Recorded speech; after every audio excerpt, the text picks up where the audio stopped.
اگر آپ لکھنؤ، اس کی تاریخ اور اس کے ماضی میں ہونے والے دلچسپ واقعات کے بارے میں جاننا چاہتے ہیں اور ساتھ ہی لکھنؤ کی دن بدن بدلتی ہوئی شکل اور حالات کے بارے میں بھی متعارف ہونا چاہتے ہیں تو برائے مہربانی چینل کو سبسکرائب کرنے کی زحمت گوارا کریں اور ساتھ لگے بیل آئیکن کو بھی کلک کریں تاکہ نیا ویڈیو اپلوڈ ہوتے ہی اس کی انفارمیشن آپ کے پاس پہنچ جائے۔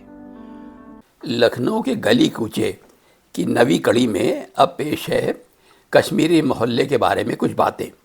کشمیری محلے کے بارے میں یہ بتایا جاتا ہے اور تاریخ کی کتابوں میں جو ذکر ہے وہ اس طریقے سے ہے کہ آصف الدولہ نے جب فیض آباد چھوڑ کر لکھنؤ کو آباد کیا تو ان کے ساتھ بھی بہت سے کشمیری پنڈت تھے جو ان کے ساتھ یہاں لکھنؤ شفٹ ہوئے، اور یہ بھی بتایا جاتا ہے کہ وزیر علی خان کی شادی میں جو لوگ کشمیر سے شرکت کے لیے آئے تھے اور پھر وہ یہیں کے وطنی ہو گئے، ان میں ایک بہت بڑی تعداد غیر مسلم پنڈتوں کی تھی جنہوں نے یہ محلہ بسایا اور اب تک ہندو نسل کے کشمیری لوگ یہاں آباد ہیں۔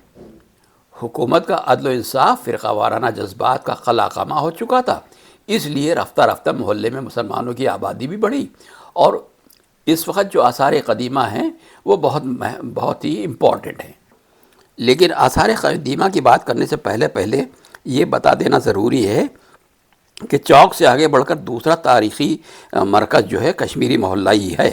یہاں 2 رئیسوں کی عالیشان ڈیوڑیاں تھیں۔ اصل سڑک کے بائیں جانب اچھے خاصے رقبے میں نواب نقی علی خان اور بڈھن صاحب کی محل سرا تھی۔ ان کو مختلف فنون کا علاوہ نایاب روزگار اشیاء جمع کرنے کا بہت ذوق تھا۔ کم گو انسان تھے، ان کی نشستگاہ بالا خانے پر تھی اور گھر سے بہت کم باہر نکلتے تھے۔ بہت خوشحال و مخیر گھران تھا۔ نواب بڈھن صاحب کو بذات خود لہو لعاب سے ذوق نہیں تھا، اس لیے کچھ سمجھ میں نہ آیا کہ اس گھر پر کیوں اور کیسے بہت جلد زوال آ گیا۔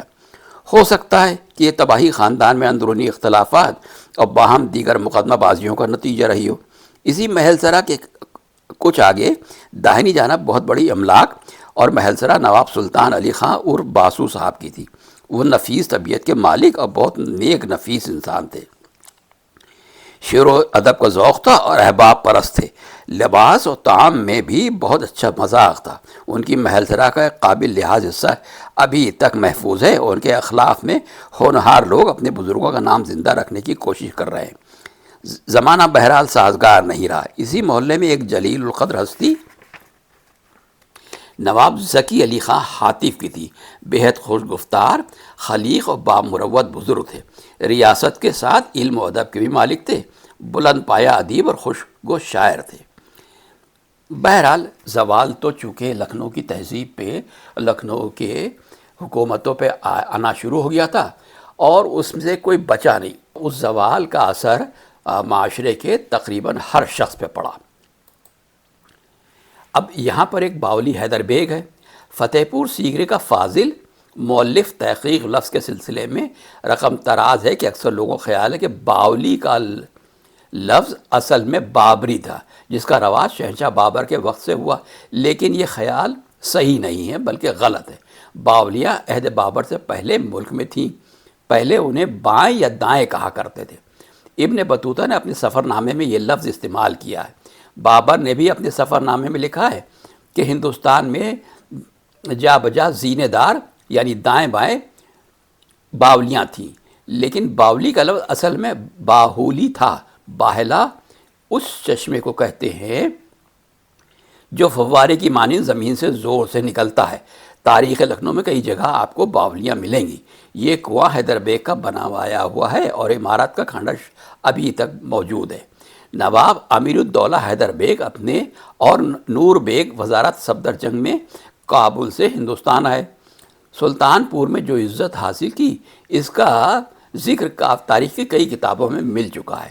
لکھنؤ میں جب ایلچ خان کا اقتدار ختم ہوا تو جان برسٹو انگریز کی سفارش سے 1190 ہجری میں ان کی جگہ پر مقرر ہوئے اور امیر الدولہ حیدر بیگ خطاب ہوا۔ ان کی زندگی کا یہ کارنامہ ہے کہ راجہ سورت سنگھ کو جو سعادت علی خان مرحوم کے بعد بریلی پر قابض تھا معزول کر دیا اور کندن لال کو مقرر کیا، اور ان کو نجیمیوں سے بڑی عقیدت تھی۔ کوئی کام بغیر ساتھ دیکھے ہوئے نہیں کرتے تھے۔ امیر الدولہ کے بیٹے اکبر علی خان نواب امیر الدولہ وزیر کے پیش دست تھے، اور پوتا مرزا محمد تقی منصور نگر میں رہتے تھے۔ حیدر بیگ کا ایک تالاب بھی موجود ہے جس میں کبھی پانی ہوگا۔ بابلی 200 برس کی عمارت ہے جس کی پختگی اور پائیداری دیکھنے سے واضح ہے۔ اب اس ویڈیو کو بنانے کے سلسلے میں جب میں نے کشمیری محلے کا دورہ کیا تو چونکہ یہ کافی گھنا اور کافی بڑی علاقے میں آباد علاقہ ہے، اس لیے ہر گلی ہر مقام پہ جانا نہیں ہو پایا۔ کسی اور ویڈیو میں ان مقامات کا جس میں یہاں پر ذکر کیا جا رہا ہے فوٹوگرافی کر کے پیش کی جائے گی۔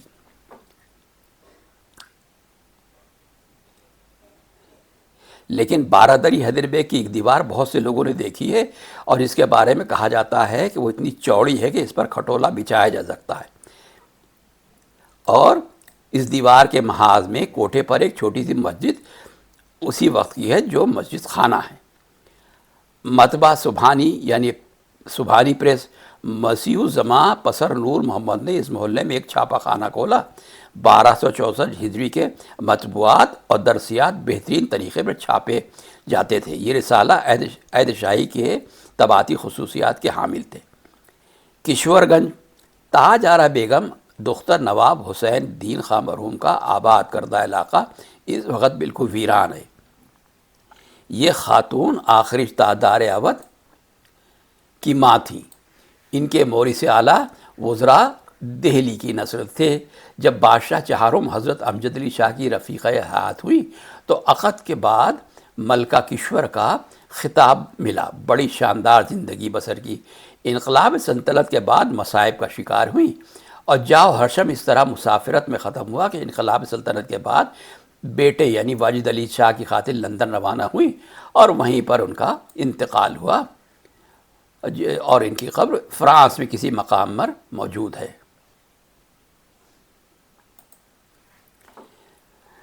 لندن کے دورے کی ناکامی کے بعد ملکہ کشور کو واپس آنے میں 21 فروری 1857 عیسوی کو ان کا انتقال ہوا۔ روم اور بہت سے مختلف حکومت کو سفیر اور لاتعداد معززین اور عام پبلک نے جنازے میں شرکت کی، اور پیرس میں آپ کا مدفن ہوا۔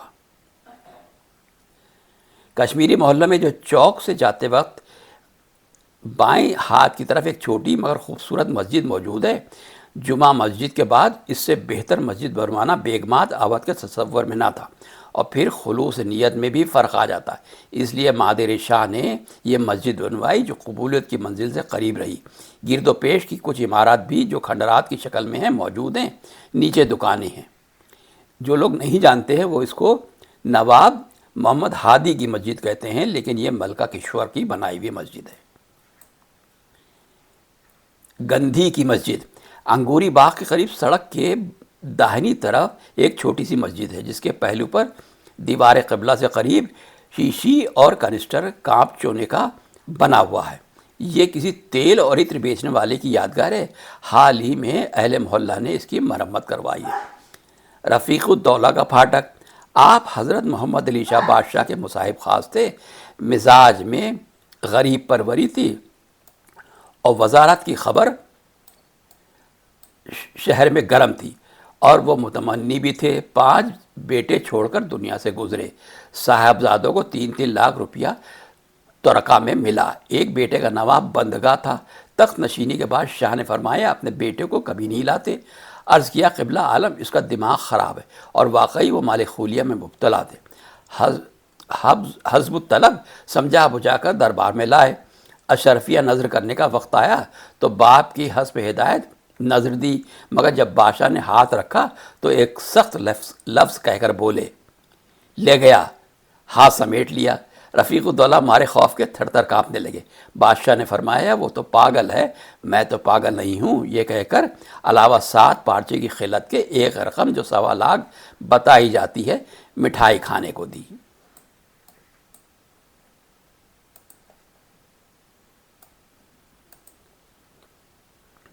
رفیق الدولہ کا عالی شان مکان اسی علاقے میں موجود ہے، اور ان کی اولاد سکونت پذیر ہے۔ رفیق الدولہ کا امام باڑہ بھی محل زرہ کے سامنے تھا، جو ذاتی مکان کی صورت میں باقی ہے۔ حسن پوریہ یہ محلہ بھی کشمیری محلے کا ٹکڑا ہے، اور نواب حسن رضا خان صاحب مرحوم کی طرف نسبت سے حسن پوریہ کہا جاتا ہے۔ اس حلقے کے بیشتر قدیم مکانات کی جگہ شرغا پارک ہے۔ کمال لکھنؤ کی آخری دور میں اس محلے میں ہر منگل کو بلیغ، دانش، آفتاب اور ظریف اور ان کے ہم عصر شعراء جمع ہوتے تھے اور اپنا کلام سناتے تھے۔ ان لوگوں کے بعد لکھنؤ کی قدیم تہذیب ختم ہو گئی۔ 1775 میں آصف الدولہ کے ساتھ فیض آباد سے لکھنؤ آنے والے ہندو مسلمان کشمیریوں کا ایک بہت بڑا گروہ تھا۔ اس کے بعد وزیر علی کی شادی میں اور بھی کشمیری یہاں آ گئے، دھیرے دھیرے کشمیری محلے میں آباد ہو گئے۔ آصف الدولہ کے ساتھ آنے والے دو کشمیری جن کی خاص بات یہ تھی کہ وہ دونوں بھائی لکشمی نارائن کول شرغا اور نرنجن داس کول شرغا، یہ مغل آرمی میں پہلے اچھے عہدے پر فائز تھے، جن کو دلی سے فیض آباد شجاع الدولہ اپنے ساتھ لے کر آئے اور پھر وہاں سے دھیرے دھیرے اچھے عہدوں پر فائز ہوتے چلے گئے۔ اور پھر جب لکھنؤ میں انہوں نے اپنا ٹھکانہ بنا لیا درگا پرساد شرغا، اور جو لکشمی نارائن کے بیٹے تھے انہوں نے بادشاہ واجد علی شاہ کو فارسی اور اردو کی تعلیم دی۔ انہی کے خاندان میں سے بی این شرغا، جن کے بارے میں سب لوگ جانتے ہیں کہ وہ شیعہ کالج میں کیمسٹری بھی پڑھاتے تھے، اور جنہوں نے کم سے کم 6 کتابیں لکھی ہیں کشمیری پنڈتوں کی تاریخ کے اوپر۔ تاریخ اس بات کی گواہ ہے کہ کشمیری پنڈتوں نے لکھنؤ کے تہذیب و تمدن میں زبردست یوگدان کیا۔ ایک اور مشہور نام سر تیج بہادر سپرو کا بھی ہے، جن کے نام سے حضرت گنج میں ایک سڑک ہے سپرو مار کے نام سے، جنہوں نے کافی نام کمایا اور کافی شہرت حاصل کی، اور لکھنؤ کے خاص شہریوں میں، نامور شہریوں میں ان کا شمار ہوتا ہے۔ اب اسی سلسلے میں یہ بتا دیں کہ مفتاح الدولہ ان کا مکان کہاں پر ہے۔ اودھ کے خزانے دار یعنی وزیر خزانہ غدر کے بعد سے میدان ایلچ خاں میں رہتے تھے، اور یہ عہدہ ان کو موروثی اپنے باپ کپتان فتح علی سے حاصل ہوا تھا۔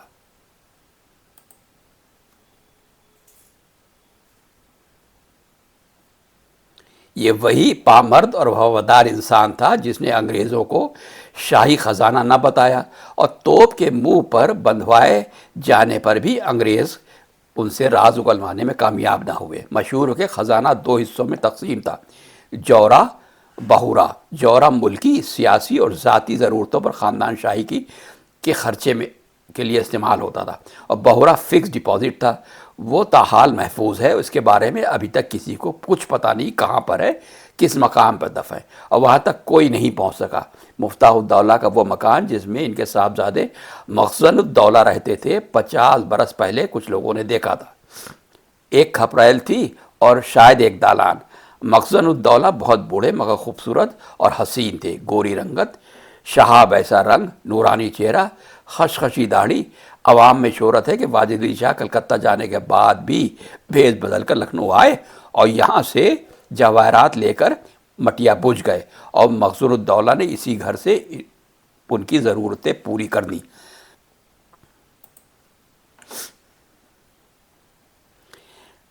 تاریخی حیثیت سے دوبارہ شاہ مرحوم کا آنا ثابت نہیں ہے۔ آخری شاہ اودھ اور مفتاح الدولہ کو چچا کہتے تھے اور کافی احترام کرتے تھے۔ مفتاح الدولہ کا خاندانی شجرہ موہنی کے پروے تک پہنچ کر آئے گا، اور خزانے پر مختصر بحث قیصر باغ اور لال باغ کے عنوان کے تحت بتائی جائے گی۔ واجد علی شاہ کا دوبارہ لکھنؤ آنا، خفیہ طور پر بھیس بدل کر آنا اور اپنے جواہرات وغیرہ لے کر جانا، یہ تاریخی طور پر ثابت کر پانا ذرا مشکل ہے، لیکن بہت ضخیم کتابوں میں، پرانی کتابوں میں ان کا اس واقعے کا ذکر ملتا ہے۔